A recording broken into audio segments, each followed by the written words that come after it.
শ্রোতৃবৃন্দকে আমার নমস্কার। আজকে আমাদের আলোচনার বিষয়বস্তু নৃত্য ও নৃত্যের স্বরূপ ও তাদের মধ্যে পার্থক্য প্রদর্শন। আপাতদৃষ্টিতে নৃত্য ও নৃত্যকে পারিভাষিক শব্দ বলে মনে হলেও এই দুটি পদের তাৎপর্য পৃথক ভঙ্গিমায় দৃষ্ট হয়। সেই কারণেই প্রথমে আমরা জানব নৃত্য ও নৃত্যের স্বরূপ, অতঃপর এই দুটির পার্থক্য। আক্ষরিক অর্থে নৃত্য শব্দের দ্বারা নাচ বা ডান্সকে বোঝানো হয় এবং নৃত্য শব্দের দ্বারা বোঝানো হয় অনুকরণাত্মক অঙ্গভঙ্গিকে। তাহলে শুরুতে জেনে নেওয়া যাক নৃত্য সম্পর্কিত ধারণাটি। নৃত্য হল মানুষের মনোজাগতিক প্রকাশভঙ্গি। এই নৃত্য সম্পর্কে আলোচনা করতে গেলে আমাদের প্রথমেই নৃত্যের ব্যুৎপত্তি প্রসঙ্গে অবগত হওয়া প্রয়োজন। নৃৎ ধাতুর সঙ্গে ত্ব বা ক্ব প্রত্যয় যোগে এই নৃত্য শব্দটি নিষ্পন্ন। নৃৎ ধাতুর অর্থ গাত্রবিক্ষেপ। এখানে আঙ্গিক অভিনয়ের বাহুল্য পরিলক্ষিত হয়। সিদ্ধান্ত কৌমুদীতে নৃত্যের লক্ষণ প্রসঙ্গে উক্ত হয়েছে নটনৃত্যৌ পদার্থাভিনয় নৃত্যম। আবার নৃত্যের লক্ষণ প্রসঙ্গে আচার্য ধনঞ্জয় তার দশরূপক গ্রন্থে বলেছেন অন্যদ্ভাবাশ্রয়ং নৃত্যম, অর্থাৎ নৃত্য হল ভাবপ্রধান। ভাবাশ্রিত নৃত্যে বিভাবাদীর প্রয়োজন নেই। নৃত্যে অঙ্গবিক্ষেপের মাধ্যমে ভাব দোচিত হয়। নৃত্যে আঙ্গিক অভিনয়ের বাহুল্য আছে বলেই নৃত্যকলা বিশারদকে নর্তক বলে অভিহিত করা হয়। এই নৃত্যের 7টি ভেদ পরিলক্ষিত হয়। দশরূপককারের দ্বারা বিবৃত সে ভেদটি একটি কারিকার সাহায্যে উপস্থাপিত হল। ডম্বি শ্রীগদিতং ভান ভানি প্রস্থান রসকাহ কাব্যং চ সপ্ত নৃত্যস্য ভেদাহ সুস্তেয়পি ভানবৎ। অর্থাৎ ডম্বি, শ্রীগদিত, ভান, ভানি, প্রস্থান, রাসক ও কাব্যভেদে নৃত্যের 7টি ভেদ দৃষ্ট হয়। এই নৃত্যগুলির বৈশিষ্ট্য ভান নামক রূপকের বৈশিষ্ট্যের ন্যায়। অনেকেই আশঙ্কা হওয়া স্বাভাবিক যে এই 7টি ভেদও রূপকের অন্তর্গত, কিন্তু এটি প্রমাণিত যে এই উল্লিখিত ভেদগুলি নৃত্যেরই প্রকারভেদ, রূপকের নয়। মধুর ও উদ্ধত ভেদে মার্গাশ্রয় নৃত্য ও লৌকিক নৃত্যকে দশরূপককার দুটি শ্রেণীতে ভাগ করেছেন। নৃত্য মধুর হলে তাকে বলা হয় লাস্য এবং উদ্ধত হলে তাকে বলা হয় তাণ্ডব। শাস্ত্রীয় বা মার্গ নৃত্যে কোমল ও ভাবের ব্যঞ্জনার জন্য যথাক্রমে তা তাণ্ডব ও লাস্য নামে অভিহিত হয়। বস্তুত রমণীয় মধুর নৃত্য হল লাস্য আর পুরুষের উদ্দাম নৃত্য হল তাণ্ডব। নৃত্যের ক্ষেত্রেও এটি অনুরূপ। সঙ্গীত রত্নাকরের মতে অঙ্গহার সমূহের উদ্ধত প্রয়োগই হল তাণ্ডব। সঙ্গীত দামোদরের মতে তাণ্ডব নৃত্য 2 প্রকার, পেবলী ও বহুরূপ। ভারতীয় পৌরাণিক কাহিনী অনুসারে মহাদেবের তাণ্ডব নৃত্য থেকেই নাচের উৎপত্তি হয়েছে, যা ভরতমুনির নাট্যশাস্ত্রে বর্ণিত হয়েছে। লাস্য নৃত্য ভরতকে শিখিয়েছিলেন পার্বতী। পুরুষের জন্য তাণ্ডব এবং নারীর জন্য লাস্য ভরতমুনি মর্তে প্রচলন করেন। অন্য মতে বানাসুরের কন্যার উষাকে পার্বতী লাস্য নৃত্য শিখিয়েছিলেন। লাস্য নৃত্য হল মার্গ ও দেশী নৃত্যের সংমিশ্রণে সৃষ্ট রসভাবযুক্ত নারীর উপযুক্ত নৃত্য। এতে অঙ্গহার ও লয় থাকে। ললিত এবং গীতের ভাব দ্বারা এটি পুষ্ট। এই লাস্য নৃত্য 4 প্রকার। এর ভেদগুলি হল লতা, পিণ্ডি, ভেদাক ও শৃঙ্খল। প্রয়োগের বিচারে সঙ্গীত রত্নাকরের মতে লাস্যের প্রয়োগ সুকুমার ও কামবর্ধক। সঙ্গীত দামোদরের মতে লাস্যের প্রয়োগ সুকুমার এবং তা ছুরিত ও যৌবত অংশে বিভাজিত। এই তাণ্ডব ও লাস্য নৃত্য যথাক্রমে ধ্বংস ও সৃষ্টির সঙ্গে সম্পর্কযুক্ত। এর উদাহরণস্বরূপ আমরা বলতে পারি ভরতনাট্যমের কথা। ভরতনাট্যম ভারতীয় শাস্ত্রীয় নৃত্যের প্রধান 4টি ধারার মধ্যে অন্যতম। দক্ষিণ ভারতের তামিলনাড়ু রাজ্যে এই নৃত্যকলার উৎপত্তি হয়েছে বলে মনে করা হয়। ভরতনাট্যে ভাব, রাগ ও তালের অপূর্ব সমন্বয় ঘটেছে।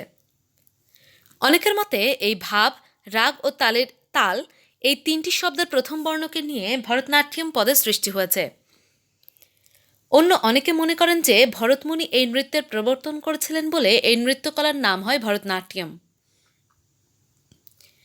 ভরতমুনির নাট্যশাস্ত্রম গ্রন্থে ভরতনাট্যম নাচের কিছু কৌশল, মুদ্রা ও সংজ্ঞা বর্ণিত হয়েছে।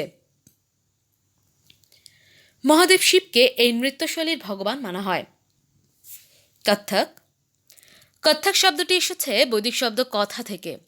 এর অর্থ গল্প বা কাহিনী। স্বর্গের অপ্সরাদের নৃত্য হিসেবে পরিচিত এই কত্থক প্রাচীন উত্তর ভারতের যাযাবর সম্প্রদায় থেকে উদ্ভূত। গল্পের বর্ণনায় দেবদেবীর মাহাত্ম্য বলি পরিবেশন হল এই নৃত্যের বিশেষত্ব। কথাকলি। মূকাভিনয় কথাকলি নৃত্যের প্রধান বৈশিষ্ট্য। কথাকলি নৃত্যের মধ্যে দিয়ে মহাকাব্য ও পুরাণের গাথা বর্ণনা করা হয় এবং ঐতিহ্যগতভাবে পুরুষেরাই এই নৃত্যশৈলী পরিবেশন করেন। মণিপুরী। মণিপুরী মূলত ঈশ্বর আরাধনার নাচ। প্রথম দিকে এই নৃত্যের মূল দুটি চরিত্র ছিল শিব ও দুর্গা। পরবর্তী 1700 খ্রিস্টাব্দের পাশাপাশি সময়কাল থেকে কৃষ্ণ ও রাধাকেও মণিপুরী নৃত্যের চরিত্র হিসেবে ধরা হয়। সর্বদাই নারী ও পুরুষ দুই চরিত্রই এই নৃত্যে অংশ নেন। কুচিপুড়ি। নৃত্যের মধ্যে কুচিপুড়ি এক ধরনের ধ্রুপদী নৃত্য। ভরতনাট্যমের সাথে অনেক মিল থাকলেও এর লয় ভরতনাট্যম অপেক্ষা দ্রুত। এগুলি ছাড়াও ওড়িশি, মোহিনীআট্যম, সত্রিয়া ইত্যাদি নৃত্যের অন্তর্গত। উপমহাদেশে সিন্ধু সভ্যতার প্রধান নিদর্শন হরপ্পা এবং মহেঞ্জোদারোয় প্রাপ্ত তামার তৈরি নৃত্যরত নারী মূর্তি নৃত্যকলার প্রাচীনত্ব প্রমাণ করে। বৈদিক আর্য যুগে রচিত চতুর্বেদে নৃত্যের প্রমাণ লভ্য। ঋগ্বেদে উষা দেবীকে তুলনা করা হয়েছে নৃত্যশিল্পী হিসেবে। দেবরাজ ইন্দ্র নিজেই নৃত্যশিল্পী ছিলেন। অথর্ববেদে কণ্ঠ, যন্ত্রসঙ্গীত এবং নৃত্যের উল্লেখ রয়েছে। নৃত্যের মার্গীয় ও লৌকিক ধারা সূত্রপাত ঘটে সামবেদ থেকে। পৌরাণিক যুগে বাল্মীকি প্রণীত রামায়ণের পৌরাণিক চরিত্র অপ্সরাগণ নৃত্য পরিবেশনার সঙ্গে যুক্ত ছিলেন। ভিক্ষু নটসূত্রায় ও কৌটিল্যের অর্থশাস্ত্রে নট ও নটীর শরীরী অভিনয়, সঙ্গীত ও নৃত্য প্রসঙ্গ উল্লেখিত হয়েছে। ওই সময় নারীদের দ্বারা নৃত্য সঞ্চারিত হতো। ক্লাসিক্যাল যুগে ভরতমুনির নাট্যশাস্ত্রে নৃত্য ও নাট্যের বৈয়াকরণিক রূপ স্থান পেয়েছে। ত্রয়োদশ শতাব্দীতে নন্দিকেশ্বর প্রণীত অভিনয় দর্পণে শুদ্ধ নৃত্য অভিনয়ের বিবরণ পাওয়া যায়। প্রাচীন নৃত্যকলার আরও প্রমাণ মেলে শূদ্রকের মৃচ্ছকটিক গ্রন্থে। সেখানে ধাতু নির্মিত করতাল বাজিয়ে মঞ্চে প্রবেশের বর্ণনা রয়েছে। জয়সেনার নৃত্য রত্নাবলী এবং ভজনাচার্য সুধাকলার সঙ্গীত উপনিষদ স্বরধারা জৈন সঙ্গীত এবং নৃত্য সাহিত্যের ঐতিহ্য বহন করে। উড়িষ্যার মহেশ্বর মহাপাত্রের অভিনয় চন্দ্রিকা, পণ্ডিত রঘুনাথের সঙ্গীত দামোদর, রাজস্থানের কুম্ভকর্ণের নৃত্য রত্নকোষ এবং মহাভারতের মোহাম্মদ শাহকৃত সঙ্গীত মল্লিকা গ্রন্থে নৃত্যের নানা নিদর্শন পাওয়া যায়। এই নৃত্য সম্পর্কিত আলোচনা এই হল। এবার আমরা নৃত্যের প্রসঙ্গে জানব। নৃত্য শব্দটিও নৃত ধাতু থেকে নিষ্পন্ন। এরও অর্থ যথারীতি গাত্রবিক্ষেপ।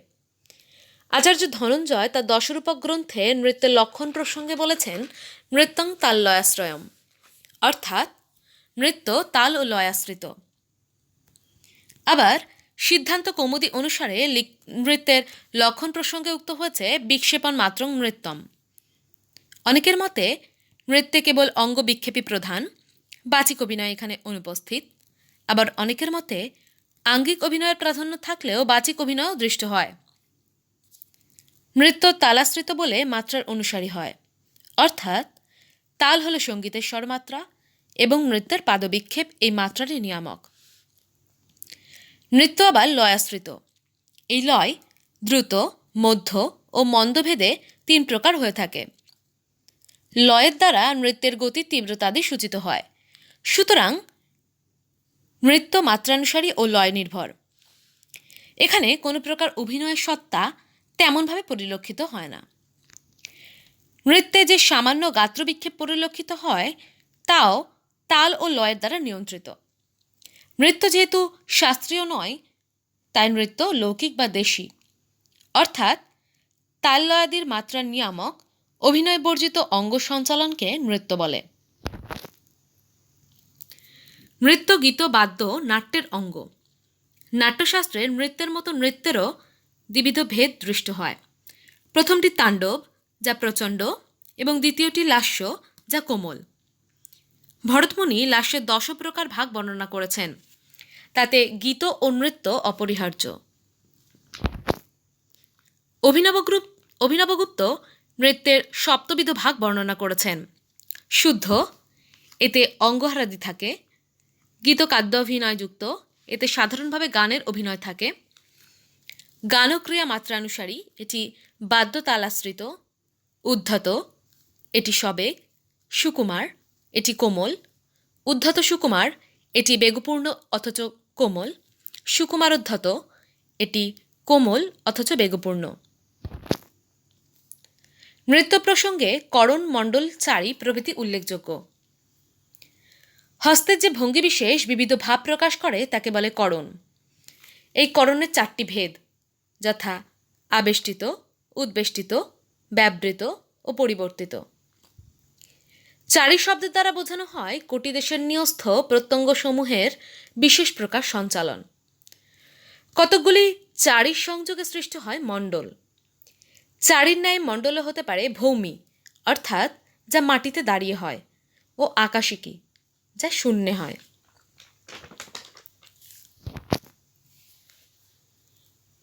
নৃত্যের উদাহরণস্বরূপ বলা যায় ছৌ নাচের কথা। ছৌ নাচ বা ছৌ নাচ এক প্রকার ভারতীয় আদিবাসী যুদ্ধ নৃত্য। এই নৃত্য পশ্চিমবঙ্গ, ঝাড়খণ্ড ও ওড়িশায় জনপ্রিয়। ছৌ নাচের আদি উৎপত্তিস্থল পশ্চিমবঙ্গের পুরুলিয়া জেলা। রাজেশ্বর মিত্রের মতে তিব্বতী সংস্কৃতির ছাম নৃত্য থেকে ছৌ নাচের উদ্ভব ঘটেছে। ডক্টর সুকুমার সেনের মতে সৌভিক বা মুখোশ থেকে নাচটির নামকরণ ছৌ হয়েছে। কোনো কোনো আধুনিক গবেষক মনে করেন ছৌ শব্দটি এসেছে সংস্কৃত ছায়া থেকে।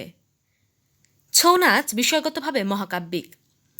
এই নাচে রামায়ণ ও মহাভারতের বিভিন্ন উপাখ্যান অভিনয় করে দেখানো হয়। ছৌ নাচে মুখে মুখোশ থাকার ফলে মুখের অভিব্যক্তি প্রতিফলিত হয় না বলে ছৌ শিল্পী অঙ্গ প্রত্যঙ্গের কম্পন ও সংকোচন ও প্রসারণের মাধ্যমে চরিত্রের অভিব্যক্তি প্রকাশ করে থাকেন। গরবা নৃত্য। ভারতীয়দের কাছে গরবা একটি ঐতিহ্যবাহী নৃত্য। দুর্গাপূজার 9ম দিনটিকে বলা হয় নবরাত্রি। মূলত এই দিনেই গুজরাটের সকল অধিবাসীরা ডান্ডিয়া হাতে এই নৃত্যের মাধ্যমে আনন্দ অনুভব করে থাকেন। এছাড়াও দেশি নৃত্য, লোকনৃত্য নৃত্যের অন্তর্ভুক্ত। নাট্যে নৃত্যের প্রয়োজন অপরিহার্য না হলেও অনস্বীকার্য নয়। নৃত্যের প্রয়োজনীয়তা সম্পর্কে ভরতমুনি বলেছেন, অত্রচ্যতে ন খল্লর্থং নৃত্যং কশ্চিদপেক্ষতে কিন্তু শোভাং জনৈতিত্বত নৃত্যমিদং স্মৃতম। অর্থাৎ নৃত্য বা নাচ কোনো বিষয়ের অপেক্ষা করে না, সৌন্দর্য সৃষ্টির জন্যই এর উদ্ভব। এই নৃত্য আবার মাঙ্গলিক কর্মরূপেও কীর্তিত। মাঙ্গল্যমিতি কৃত্বা চ নৃত্যমেতৎ প্রকীর্তিতম। নৃত্য ও নৃত্য প্রসঙ্গে একটি সুস্পষ্ট ধারণা আমরা পেয়ে গেছি। এবার আমরা জানব নৃত্য ও নৃত্যের মধ্যে ভেদ। ভারতের নাট্যশাস্ত্রে নৃত্য ও নৃত্যের মধ্যে কোনো ভেদ নির্দিষ্ট হয়নি। এমনকি সেখানে নৃত্য শব্দ নাট্য অর্থেই ব্যবহৃত হয়েছে বলে মনে করা হয়। ত্রিপুরদাহ নাটকের অভিনয়ে তৃপ্ত মহাদেব বলেছেন, ময়াপিদং স্মৃতং নৃত্যং সন্ধ্যাকালেষু নৃত্যতা নানাকরণ সংযুক্তই রঙ্গহারই বিভূষিতম। অর্থাৎ আমি প্রতি সন্ধ্যায় নৃত্য করতে করতে নানাকরণ সমন্বিত ও অঙ্গহারে ভূষিত এই নৃত্য স্মরণ করে থাকি। নাট্যশাস্ত্রকার নৃত্য ও নৃত্য এই দুটির মধ্যে কোনো পার্থক্য নির্দেশ না করলেও ধনঞ্জয়ের দশরূপকে এই দুটির মধ্যে সুস্পষ্ট ভেদ নির্দিষ্ট হয়েছে। নৃত্যের লক্ষণ প্রসঙ্গে দশরূপকার ধনঞ্জয় বলেছেন, অন্যৎ ভাবাশ্রয়ং নৃত্যম, অর্থাৎ নৃত্য ভাবাশ্রিত। এই নৃত্যে অঙ্গবিক্ষেপের মধ্যে দিয়ে ভাব দ্যোতিত হয়।